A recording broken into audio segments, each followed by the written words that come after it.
যুক্তরাষ্ট্রে নিহত বাংলাদেশি শিক্ষার্থী বৃষ্টির মরদেহের খণ্ডিত অংশ উদ্ধার করা হয়েছে। রোববার একটি জলাশয় থেকে তার দেহাবশেষ উদ্ধার করা হয় বলে পুলিশ জানিয়েছে।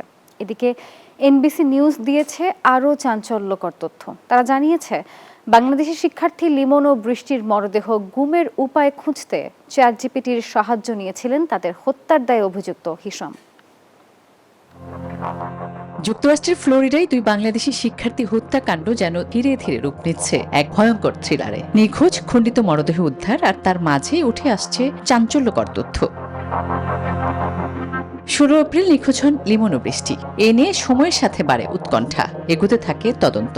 24 এপ্রিল উদ্ধার হয় লিমনের মরদেহ। তার ঠিক একদিন পর সামাজিক যোগাযোগ মাধ্যমে বৃষ্টির মৃত্যুর তথ্য নিশ্চিত করে তার পরিবার।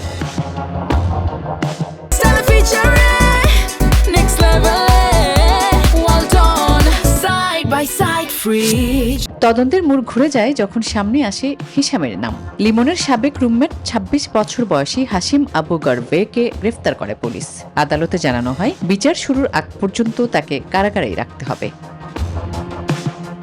এমন আবহে ৪র্থ স্ট্রিট নর্থ এলাকার একটি জলাশয় থেকে উদ্ধার করা হয় বৃষ্টির খণ্ডিত দেহাবশেষ। এরপরে বেরিয়ে আসে সবচেয়ে শিউরে ওঠা তথ্য।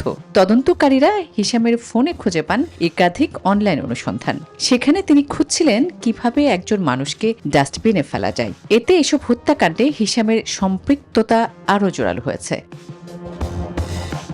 যদিও এখনো তদন্ত শেষ হয়নি, তবে প্রতিটি নতুন তথ্য যেন আরও গভীর করছে এই অন্ধকার গল্পের ছায়া। এদিকে এই হত্যাকাণ্ডে শোকের ছায়া নেমে এসেছে প্রবাসী বাংলাদেশি সমাজে। সুষ্ঠু ও দ্রুত বিচারের দাবি জানিয়েছে ঢাকা।